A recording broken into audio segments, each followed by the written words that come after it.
Kash Patel found more than he bargained for at FBI HQ. Sean, I was blown away, but sadly, it's come to be expected in this town. In a recent appearance on Fox News, the FBI director revealed just how deeply politicized the Bureau has become, and closed with a bold promise to the American people. You don't have to trust me or trust you. The American people are going to see and hear the names themselves, and they can touch and feel it. That's why today we're covering it all, because we're not here to follow parties blindly. We're here for common sense. So, if you're an independent thinker, hit that subscribe button and let's jump right into it. For example, Kash Patel, the FBI director, recently uncovered thousands and thousands of Russia hoax documents inside these burn bags in a secret room at the FBI. Were you as surprised as I was that all of that information in that burn room existed? Sean, I was blown away, but sadly, it's come to be expected in this town when corrupt bureaucrats weaponize and destroy law enforcement like predecessors of mine did at the FBI. And thankfully, Donald Trump's mandate and election victory was for transparency and accountability. But sadly, we found a room locked away in the Hoover building that contained burn bags. And just for your audience, Sean, a burn bag is a government bag that is specifically created to destroy classified evidence and shred and burn it. Hence the name burn bag. We didn't find one, we found 7. That wasn't the only thing we found in there. We found hard drives from our predecessors and prior FBI leadership, and folks like Page, Strzok, Comey, McCabe, Comey, the list goes on from Russiagate. The names were strewn all over these materials. Here's what makes Patel's revelation even more interesting. Not a single MSM outlet covered it. I searched across CNN, MSNBC, and the usual names, expecting at least a rebuttal or an attempt to discredit his claims. But there was nothing. Silence. Meanwhile, Fox News not only did an interview with the guy, but also published a detailed article mainly based on the claims of, quote, anonymous sources, talking about the now declassified Durham Annex. Say what you want, but at least one network gave the FBI director a platform to explain what he's been working on. Can't say the same about the others, though. Now, you might be wondering, there's been a lot of declassifications lately. So, what's the ultimate goal here? That's exactly what Kash expanded on, saying this. But there's been a lot of talk and a lot written about the investigation into a grand conspiracy. To the extent possible, what can you tell us about that? Well, Sean, what we're doing is building a case for the American public under the Truth and Transparency and Accountability Initiative. And what I mean by that is AG Bondi brilliantly highlighted our partners, Director Ratcliffe at the CIA and Director Gabbard over at the DNI. We are working with them because the documents that would facilitate an investigation of this magnitude don't just rest at the FBI and DOJ. They're throughout the intelligence community.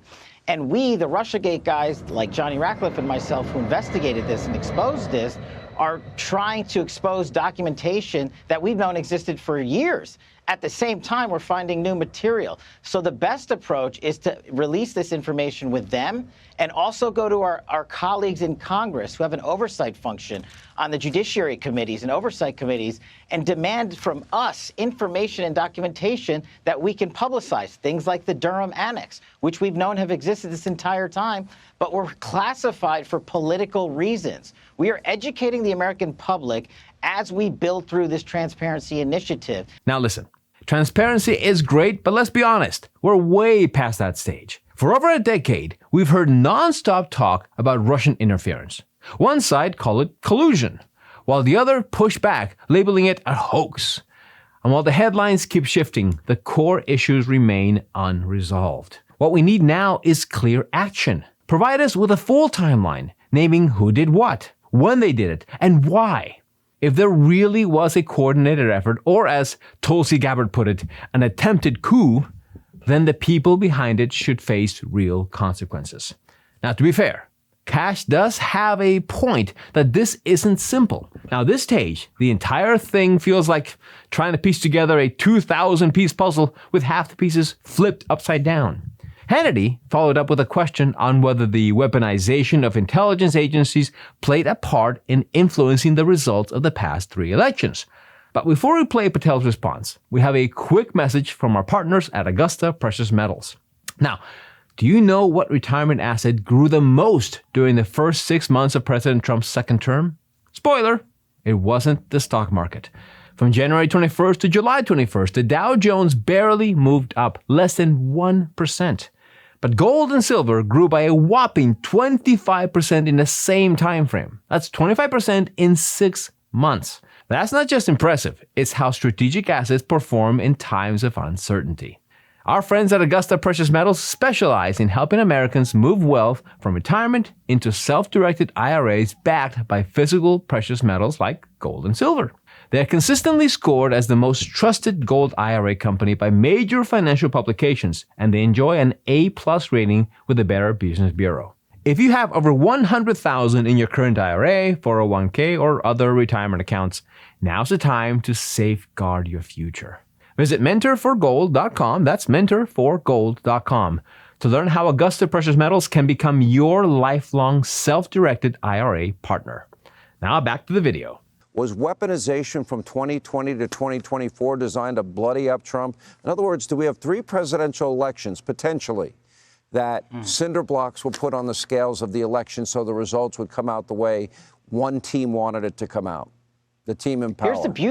Here's the beauty of it, Sean. You don't have to trust me or trust you.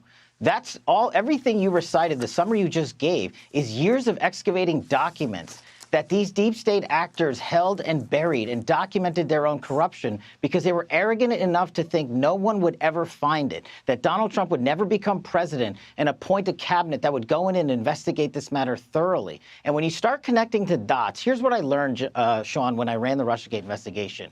As bad as the crime is, the corruption cover-up from senior government officials who are sworn to uphold their duties and accountability for the American public, they are the ones that violated that trust the most internally and need to be held accountable. So the people you've listed and the names you're calling out aren't surprises.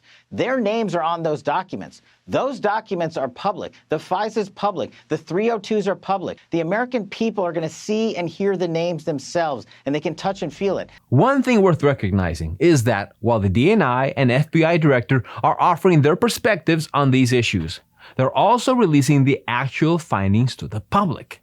That alone gives Americans the chance to review the facts for themselves and draw their own conclusions. As for Sean's questions, I'll give a simple example from the 2020 elections. The Hunter Biden laptop story. We all remember how the FBI warned tech companies to be on alert for an upcoming, quote, Russia misinformation campaign. And these companies ended up censoring this story. Well, a survey conducted by Technometrica Institute of Policy and Politics in 2022 found that, quote, almost 8 of 10 respondents said that a truthful interpretation of the laptop would have likely changed the election's outcome more in favor of Trump. That's a massive indication that weaponization did influence the result of that cycle. Patel ended the interview with a promise to the people. So, let's hear what he had to say. And where the investigation goes, I can assure you of this. We will max accountability for the American public. We delivered before when we ran the Russiagate investigation. I now happen to be President Trump's choice for FBI director, and I'm honored to lead that charge with our great partners in Johnny Ratcliffe and our great Attorney General and the prosecutors they have over there who are just as committed to justice as everyone should be, blindly so. We are going to de-weaponize the FBI and get its credibility back to the American people by delivering the accountability they need, by showing them what we're doing every step of the way. That has never been done before. Restoring the FBI to its former greatness. That would be the words I would use to describe what needs to be done and I hope can be done. Now, it's still too early to tell. And removing politicization from an intelligence agency whose main work was somewhat political throughout history is somewhat impossible. But hey, I'm all for it. Let me know in your comments your thoughts on this story. Don't forget to like and subscribe, and remember, keep thinking.